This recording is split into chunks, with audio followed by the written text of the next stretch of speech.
certain nombre de points, donc à savoir la situation par rapport à nos points de revendication, les pourparlers que nous avions avec l'autorité, le blocage, n'est-ce pas, de la poursuite des négociations par la primature, et enfin décliner donc notre plan d'action. Le collectif interministériel des agents de l'administration sénégalaise avait mis sur la table du gouvernement 7 points donc, de revendication, à savoir la généralisation de l'indemnité de logement, l'harmonisation de l'indemnité particulière, l'attribution d'une indemnité de succession, le paiement de la prime des chauffeurs, la définition du plan de carrière des contractuels, leur statut, leur intégration dans la fonction publique, le statut des décisionnaires et la question de reconnaissance et de reclassement des diplômes. Sur ces 7 points, donc mis sur la table du gouvernement, un seul point a une satisfaction partielle, c'est-à-dire donc la rétroactivité par rapport au reclassement et reconnaissance des diplômes. Vous n'êtes pas censé savoir que le collectif avait donc demandé à ce que véritablement la rétroactivité puisse être prise en compte allant de 2012 jusqu'à maintenant. Parce que les habilitations qui ont été attribuées par le ministère de l'Enseignement supérieur, donc la date de signature c'était donc en 2021. Et Dieu merci, donc ce problème a été pris en compte et la rétroactivité donc, concerne maintenant les travailleurs qui ont eu leur diplôme de 2012 à maintenant. À part ces points de revendication, donc il n'y a pas encore de satisfaction par rapport aux autres points. Et le point le plus important, c'est la généralisation de l'indemnité de logement, qui concerne l'ensemble des travailleurs de l'interministériel, à qui je vous le rappelle, est constitué de 22 ministères. Vous vous rappelez bien quand le collectif avait mis sur la table du préfet de Dakar pour une demande de marche, donc c'était le 25 novembre passé, cette demande avait été refusée. Et nous avons donc pris des démarches nécessaires pour véritablement donc entrer en contact avec l'autorité. Et c'est par la suite que la présidence de la République, en l'occurrence le directeur du cabinet du président, le ministre Matar Cissé, nous avait reçus avec son équipe. Nous profitons de l'occasion pour vraiment remercier le ministre directeur du cabinet qui a été vraiment réactif et donc sa promptitude donc, a permis de s'asseoir autour de la table et de faire un diagnostic par rapport aux points de revendication. Dans un premier temps, c'était son directeur adjoint et les conseils spéciaux du président. Nous avons fait un travail important par rapport aux points de revendication paraphé dans un document et transmis au directeur de cabinet. Par la suite, une semaine après, le directeur de cabinet nous a reçus sous la demande du président de la République, parce que véritablement le président a été saisi et il avait même soumis l'idée de nous recevoir, de rencontrer le collectif. Mais malheureusement, à un certain moment, le directeur de cabinet du président nous est revenu pour dire que c'est en plein conseil des ministres que le président a donné des instructions au premier ministre pour donc, nous recevoir et discuter par rapport à notre préoccupation. Hélas, il s'est trouvé que depuis 2 semaines, nous attendons cette rencontre importante que le premier ministre donc, doit nous contacter pour essayer de trouver des solutions à nos préoccupations. Pourquoi véritablement nous demandons à ce que les instructions données par le président de la République au Premier ministre qu'il puisse exécuter. Parce Parce que quand même, vous n'êtes pas censé savoir que nous sommes contraints par le temps. Il y a les élections présidentielles qui se profilent à l'horizon et que apparemment, donc, si les candidats sont validés à partir du 20 janvier, ça sera compliqué pour donc essayer de trouver des solutions à notre préoccupation. Cela, véritablement, nous ne pouvons pas attendre jusqu'à ce que cela se fasse. C'est pourquoi on se fait entendre pour que vraiment le Premier ministre puisse nous recevoir. Le président a donné d'instructions et les instructions du président sont à appliquer. Pourquoi le Premier ministre a nous recevoir? Nous avons tenté d'entrer en contact avec ses proches collaborateurs, mais toutes nos tentatives pour véritablement donc, avoir la date exacte de l'audience avec le Premier ministre est restée vaine. C'est dans ce contexte que le collectif donc, a pris la décision de faire face à la presse pour décliner donc, notre plan d'action. Vous n'êtes pas censé savoir que ce que nous réclamons est légitime. Surtout la question de l'indemnité de logement, c'est une injustice qu'on souhaite que ça soit réparé. Parce que nous ne pouvons pas comprendre, dans une même administration, on attribue une indemnité de logement à certaines et les interministériels qui sont autour donc, de 20 000 agents n'ont pas cette indemnité de logement. Ça, véritablement, c'est une injustice et que cette injustice doit être réparée. C'est une exigence que nous faisons au gouvernement.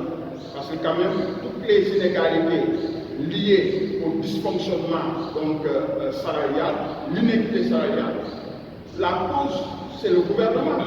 Parce qu'en attribuant des indemnités et donc donner plus d'indemnités à d'autres corps dans l'administration, ça, c'est véritablement une discrimination notoire. Pourquoi la question de l'indemnité de logement, la généralisation, donc, ce n'est pas à négocier. Nous l'exigeons parce que c'est légitime. Et les autorités savent même que c'est légitime. Donc, très franchement, c'est ça la principale revendication. Les autres points de revendication, on l'a évoqué à travers donc, nos précédentes communications, la question liée aux chauffeurs, leur prime de prudence. Cela doit être payé immédiatement jusqu'à présent, donc cela n'a pas trouvé une issue heureuse. Donc, les conditions de Diamniadio, vous savez, donc 19 ministères se trouvent à Diamniadio, donc nous avons des difficultés par rapport au transport, n'est-ce pas? Ensuite, la restauration, c'est des problèmes donc, que l'État doit résoudre.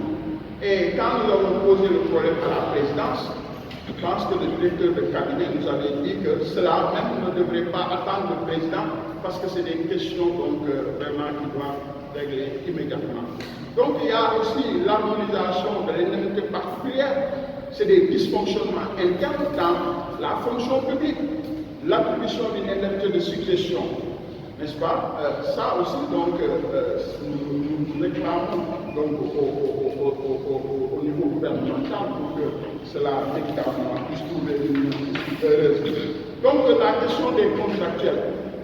Et le directeur du cabinet du président a été étonné que des contrats, n'est-ce pas, donc, des CDD, qui ont une durée donc, vraiment donc, très longue, des CDD de 10 ans, 18 ans, il y en a dans l'administration, des gens qui sont donc dans un contrat précaire. Ça aussi, donc, ça demande une attention particulière. Et la solution que nous avons posée, donc, c'est véritablement reverser tous les contractuels, n'est-ce pas, dans la fonction publique. C'est ça, donc, la solution. Et mes chers journalistes, chers camarades, le Premier ministre, nous l'appelons encore une fois de plus de recevoir le collectif, parce que c'est des décisions présidentielles qui ont été donc données en Conseil des ministres. Nous savons qu'en Conseil des ministres, c'est la solennité. Donc toute décision émise par le président, donc cela doit être exécuté par le gouvernement. Nous ne comprenons pas pourquoi jusqu'à présent le Premier ministre ne nous reçoit pas, alors que donc ces revendications sont légitimes. Nous ne pouvons pas aussi donc attendre jusqu'à ce qu'on projette dans les élections pour arrêter, n'est-ce pas, nos plans d'action. Sur ce, nous allons donc décliner les plans d'action à travers donc un temps bien échéancé avant donc le 20 janvier. Dans un premier temps, nous allons encore une fois de plus déposer une nouvelle demande de marche à la préfecture de Dakar. Je pense que donc dès demain, nous allons donc écrire la demande de marche, plus que donc une demande de rassemblement donc à la place de la nation, parce que la dernière fois, quand nous avions introduit notre demande de marche, le préfet a prétexté que l'itinéraire que nous avons entrepris donc voilà, peut entraver la circulation. Maintenant, je pense que nous allons laisser à l'appréciation du préfet de nous définir un itinéraire. Donc certainement, il va trouver donc des solutions pour accorder notre marche qui a un droit constitutionnel. Donc si véritablement à l'issue de cette marche, rien n'est fait et que le gouvernement donc continue donc à tergiverser et être dans le dilatoire, je pense que nous allons aller dans une grève générale. Déjà, le collectif, les syndicats qui composent le collectif ont commencé à déposer des préavis de grève dans la fonction publique. Maintenant, ces préavis vont certainement donc avoir une durée de 2 mois. À la fin de ces préavis, nous allons véritablement donc entrer en grève générale pour paralyser l'administration sénégalaise. Nous sommes capables de paralyser donc l'administration sénégalaise. Que ça soit donc au moment des élections ou pas, cela nous importe peu. Parce que ce qui nous préoccupe, c'est véritablement nos préoccupations soient prises en compte et nous savons tous que c'est légitime. Les autorités même reconnaissent que nos préoccupations sont légitimes. Maintenant, pourquoi faire diverser? Pourquoi attendre? Donc, véritablement, le Premier ministre doit aménager son calendrier parce que quand même on est dans une république. Donc, on ne peut pas à tout le temps donc, voilà, poursuivre, faire de la politique. Sans pour autant laisser des questions importantes liées donc, à l'administration sans dans les régler. Nous exigeons à ce que le Premier ministre nous reçoive. Si véritablement il n'est pas dans les dispositions, nous réitérons notre demande au président de la République qui donc, avait souhaité nous recevoir.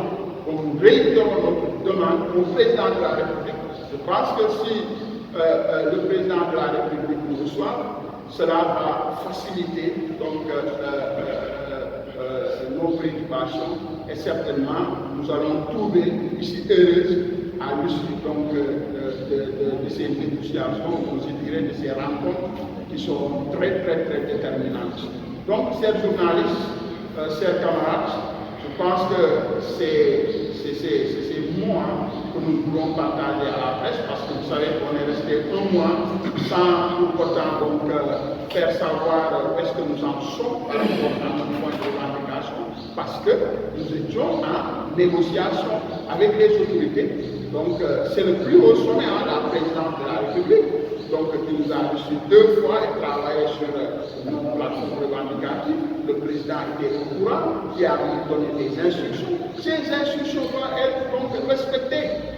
Donc le Premier ministre doit aménager son calendrier, son emploi du temps. Qu'est-ce que nous disent? Ils disent que bon, le Premier ministre a pris en compte donc, cela et qu'il va nous recevoir. Mais ça fait 2 semaines. Nous attendons, nous courons derrière donc une rencontre. Pourquoi les décisions donc dans ce pays, n'est-ce pas, émanent de la plus haute autorité ne soient respectées? Ça c'est inadmissible et inacceptable. Nous ne pouvons pas donc accepter cet état de fait et véritablement tout ce qui pourra advenir comme conséquence dans l'administration, donc les responsables, c'est le gouvernement.